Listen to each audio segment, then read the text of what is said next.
the world is moving around you, and they're making it harder and harder for you to survive and live. And you need to take control of that shit. And 100%. And just to piggyback off of that, don't think it's going to be easy. It is not easy.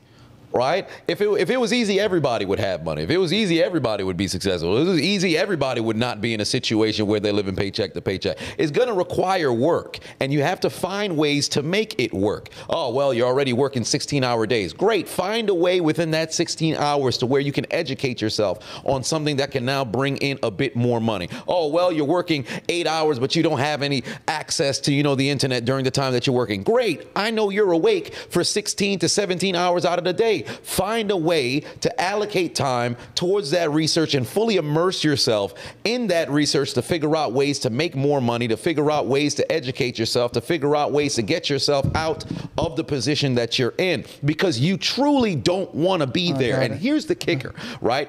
If in the event you have children or you want to have children, would you want your offspring to exist at this stage in your life? Now, let's just say you were to fast forward them to the same age you are now. Would you want them to live the way that you're living? Of course you wouldn't. You'd want their life to be so much better, so much more stress-free. So do what you can now to make that happen. Again, it's not going to be easy, but you got to be willing to do the work because the work works. Don't trade 2 years of hard work for an entire lifetime. Like, don't trade a hard 2 years for a hard life. Right. And just to like put this, GPT-4, David used ChatGPT to find the answer to this. Take a look. In 2016, the eviction rate was 2%, meaning 2% of people that live anywhere get evicted. A little higher, 2.34. Over 200,000 Americans had to move due to eviction or foreclosure in 2022, meaning 200,000 people. Wow.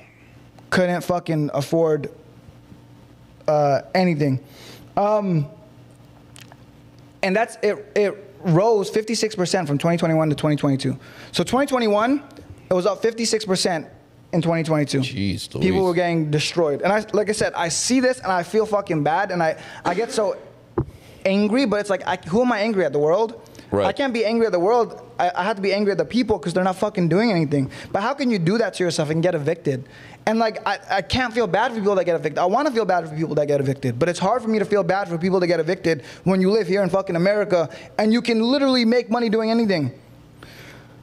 So, there's always case by case basis, but then the bottom line is, again, going back to the conversation in a prior episode about accountability, you got to look yourself in the mirror and be like, all right, cool, this just happened. How do I make sure this don't happen again?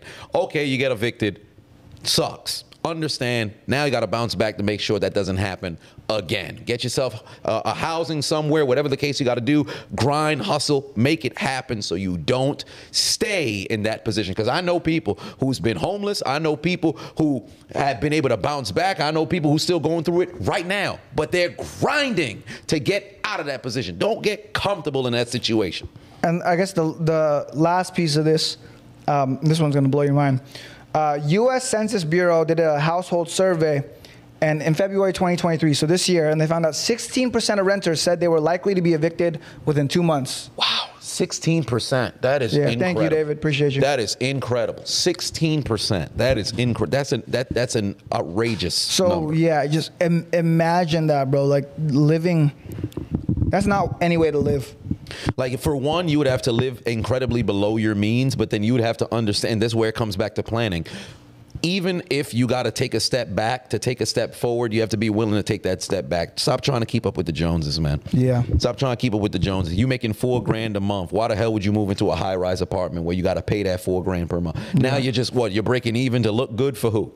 And like, I always say this too. Man. It's like, there's no reason that rich people should be out hustling you. Like for me, and you say, we were talking about this earlier, like I barely sleep. I'll sleep 4 or 5 hours a night. And it's not because like, I'm partying or anything, but it's more so because I'll sit up, I'll catch my stride, I'll work late into the night, but then I have something to do in the morning and I'll wake up early. Right. So like, there's no reason why me, who has money already, should be getting less sleep than you. Right, or outworking somebody who don't got it, because most people would look at the life that you've been able to create and be like, well, I could kick my feet up and relax, but you're not doing so.